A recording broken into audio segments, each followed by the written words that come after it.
जय हिंद दोस्तों, स्वागत है आप लोगों का हमारे चैनल टारगेट विद अजय में। आज के इस वीडियो में हम लोग नवीन सर के हिस्ट्री का सेकेंड क्लास का रिवीजन करने वाले हैं और फर्स्ट क्लास का हम लोग रिवीजन कर चुके हैं। तो जिन्होंने अभी तक पहले क्लास का रिवीजन नहीं किया है, प्लेलिस्ट में वीडियो पड़ा हुआ है, आप लोग वहाँ से जाकर के रिवीजन कर लीजिए। और शुरू करते हैं आज की वीडियो को। और जिनको भी ये PDF चाहिए, डिस्क्रिप्शन में टेलीग्राम का लिंक है, आप लोग वहाँ से डाउनलोड कर लीजिएगा।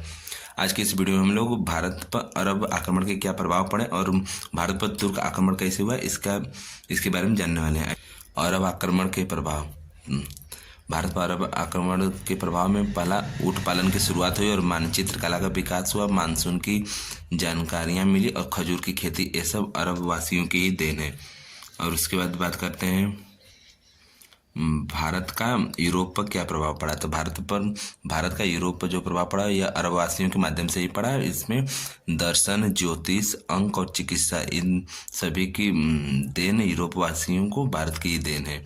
और बात करते हैं ब्रह्मगुप्त की एक पुस्तक है जिसका नाम है ब्रह्मस्फुट सिद्धांत। इसमें 628 AD में इसे लिखा था। इसमें ग्रहण, पाई के मान, √10 द्विघात समीकरण, पृथ्वी की त्रिज्या और संख्याओं के वर्गों का जो योग निकाला जाता है वो ब्रह्मगुप्त की ही देन है।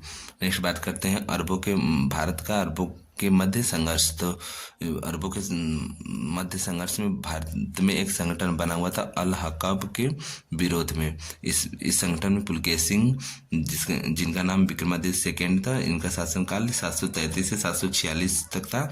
और नागभट्ट प्रथम गुर्जर प्रतिहार वंश के थे, इनका शासनकाल 730 से 760 तक था। और दंती दुर्ग राष्ट्रकूट वंश के थे और बप्पा रावत मेवाड़ के थे। ये लोग इस संगठन में शामिल थे और ये लोगों ने मिलकर के अगले 300 वर्षों तक अरब आक्रमण को होल्ड करके रखे हुए थे।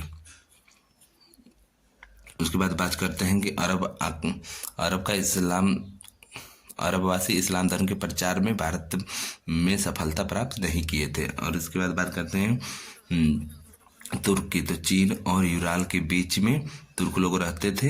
यहाँ पर प्राकृतिक आपदा पड़ने के कारण ये लोग तुर्कमेनिस्तान में चले गए और वहाँ पे अरब और तुर्कों के बीच में संघर्ष हुआ। उसमें से अरबों की संख्या अधिक होने के कारण ये लोग जीत गए और तुर्क हार गए और इन लोगों को मुस्लिम बनना पड़ा। और इसी में से एक गजनबी वंश की शाखा उत्पन्न हुई।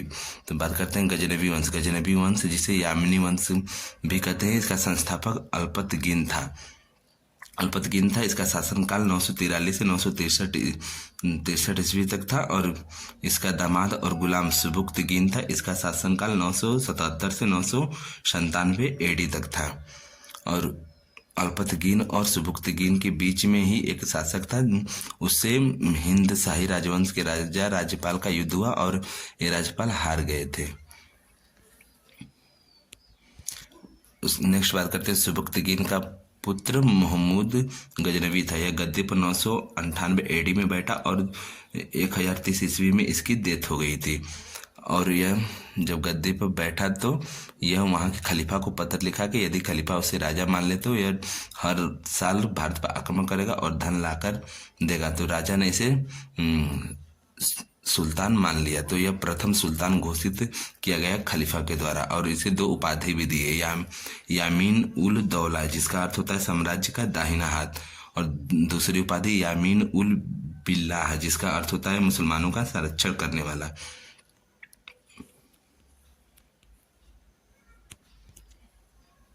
नेक्स्ट बात करते हैं इसका उद्देश्य भारत पर आक्रमण का उद्देश्य लूट और इस्लाम धर्म का प्रचार करना था।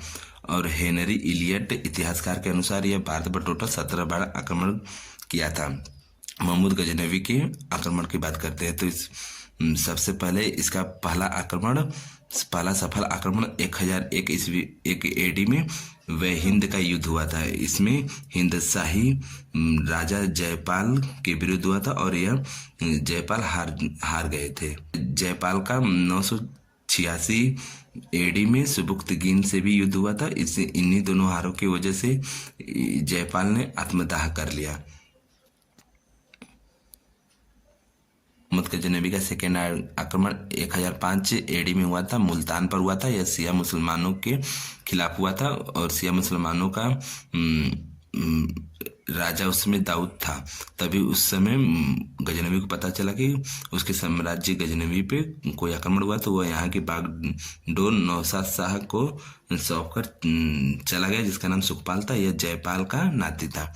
उसके बाद 1008 ईस्वी में गजनवी का आक्रमण नगरकोट के ब्रिजस्तरी टेम्पल मंदिर पे हुआ था, जो हिमाचल प्रदेश में है। उसके बाद 1014 ईस्वी में थानेश्वर हरियाणा पर आक्रमण किया महमूद गजनवी। उसके बाद 1018 ईस्वी में मथुरा, वृंदावन, कन्नौज पर आक्रमण किया था। उसके बाद 1021 से 22 में कालिंजर में राजा विद्याधर थे, उस पर आक्रमण किया था यह।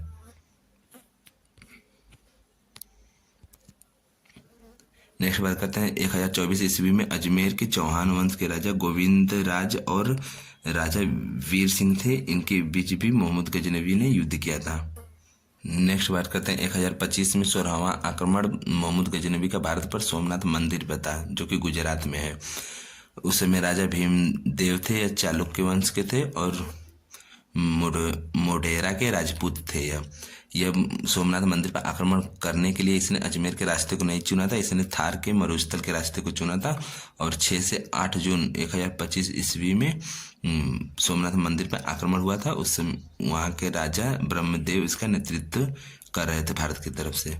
उस समय यह खबर कश्मीर के राजा संग्राम राज, जो कि लोहार वंश के थे, उन्हें लगा, और विद्याधर चंदेल वंश के थे और उनकी राजधानी खजुराहो थी। और मालवा के राजा भोजराज थे, जो कि परमार वंश के थे, और अजमेर के राजा अजयराज थे, जो कि चौहान वंश के थे।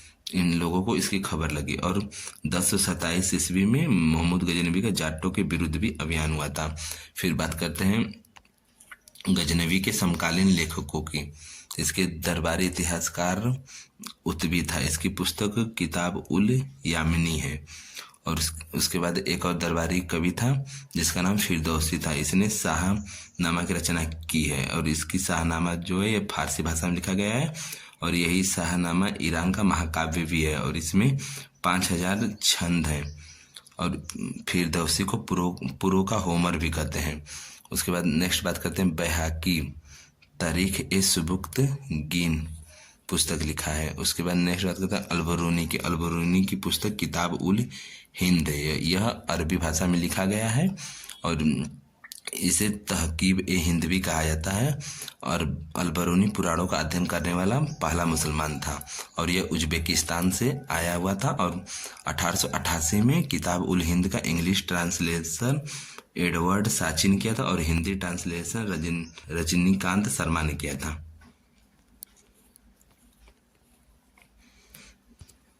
कुछ क्वेश्चन दिए गए हैं, तो हम लोग इसका भी रिवीजन करते हैं।